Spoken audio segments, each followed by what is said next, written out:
ఇచ్చినటువంటి గాలి దుమారానికి గ్రామంలోని గోవర్ధన్ సాయి అనే విద్యార్థి ఆ ఇంటిపైన ఉన్నటువంటి పైకప్పు భాగంలో కరెంటు వైర్లు పూర్తిగా తెగి ఆ కరెంటు ఈ రేకులకు తగలడంతో ప్రమాదవశాత్తు అనుకుంటూ ఉండగా పట్టుకొని అక్కడికక్కడే మృతి చెందాడు.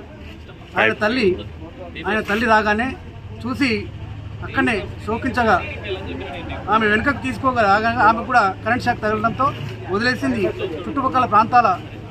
చుట్టుపక్కల వారి సహాయంతో ఆసుపత్రికి తీసుకురాగా